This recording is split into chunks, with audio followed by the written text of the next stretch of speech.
Hi, you guys. Welcome back for our daily practice questions. It is day 66, and as always, I like to first start with my introduction and disclaimer before getting started with our questions for today. So, for those of you who are familiar with me, hey y'all. For those of you who are new here, welcome, welcome, welcome. I am Dr. Brittany Weinstock. I am a family nurse practitioner, and I am the founder and CEO of the Nursing Studio. I provide resources, tools, review courses, review videos, digital flashcards, QBanks, one-on-one sessions, and more to assist nurses as well as nurse practitioners with success on their boards as well as in practice. I've been doing this since 2015, assisting nurses and nurse practitioners internationally with exam success. But y'all know my disclaimer and reminder is that there is no absolutes in medicine. We treat on a patient by patient basis, and any of the questions that you see here, I have designed and created based on the current guidelines that are being tested on the ANCC as well as AAMP exam. Now, any of my videos where I'm teaching on things that we currently do in practice, I will always say that so there's no confusion. So, with that being said, let's get into question number 1 for today. Reminder, if you are still looking to join our upcoming 5-week intensive review course that starts on April 21st and runs through May 30th. Grab your spots. We are down to about 4 spaces now. Class is for 10 reviewers at a time. So if you're looking to join, check the link in the description. We would love to have you. All right, question number 1. A 45-year-old female presents to your clinic with a 2-day history of right upper quadrant abdominal pain, which is constant and sharp and has worsened after eating fatty foods. She reports nausea but denies vomiting. She also mentions feeling fatigued and having mild fever.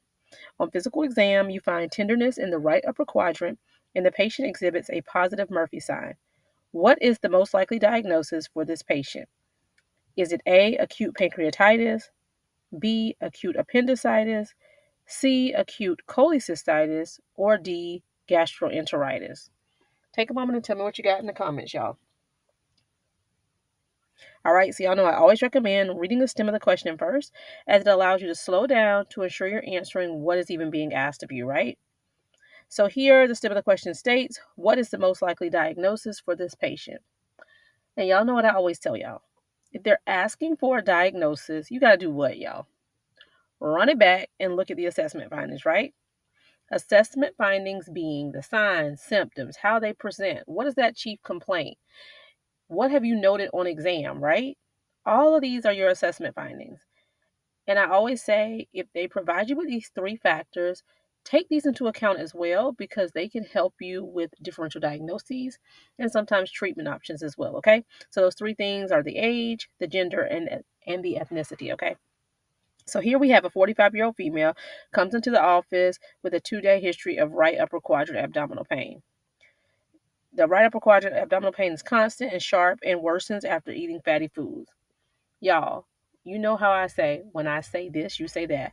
When I say right upper quadrant abdominal pain, you say what? Cholecystitis, right? And then especially constant sharp after eating fatty foods, cholecystitis. Then she reports nausea, cholecystitis. On physical exam, you find tenderness in the right upper quadrant and the patient exhibits positive Murphy sign, cholecystitis, all day, every day, right? So your best answer here is C, acute cholecystitis. Question number 2. A 20-year-old male presents to your clinic complaining of abdominal pain that began near the belly button 12 hours ago, but has now localized to the right lower quadrant. He reports nausea, loss of appetite, and mild fever. On exam, you note tenderness at McBurney's point, rebound tenderness, and mild guarding. His white blood cell count is slightly elevated. What is the most likely diagnosis for this patient? Is it A, acute pancreatitis, B, acute appendicitis, C, peptic ulcer disease, or D, irritable bowel syndrome? Take a moment and tell me what you got, y'all.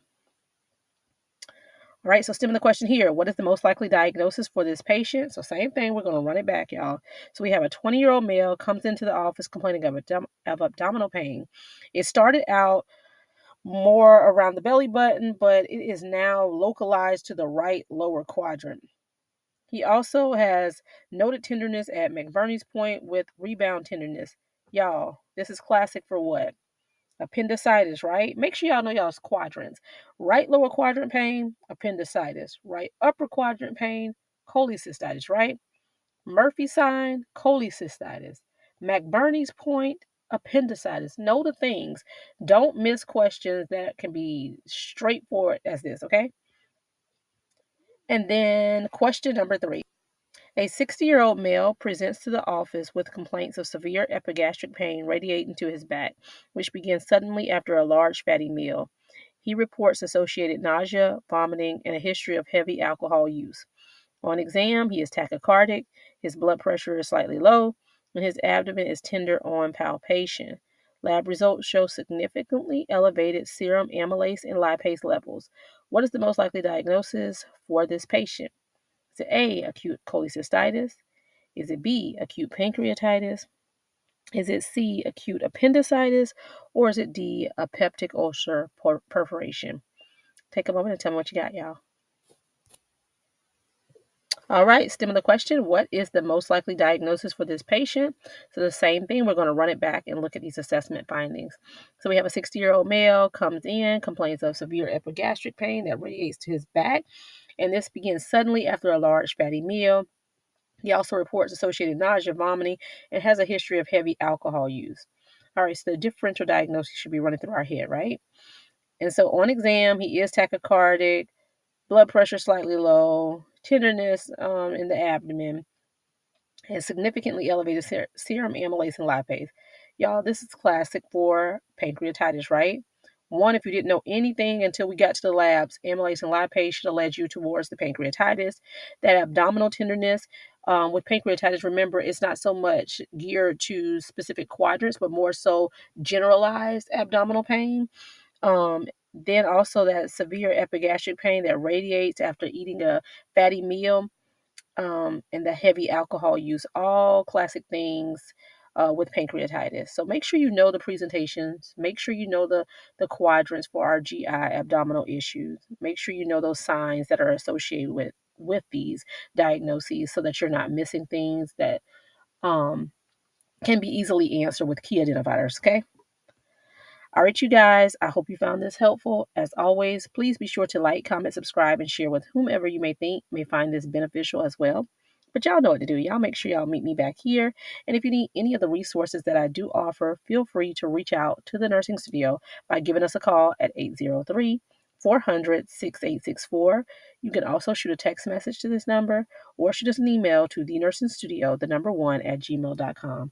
Everything that I offer is linked in the bio of this channel, including my website. But as always, if you're looking to book any of my one-on-one sessions, question and analysis sessions, or custom packages or plans, I always say either call, text, or email, as I prefer to speak with you first to gauge what you truly need to make sure you're booking the appropriate session type.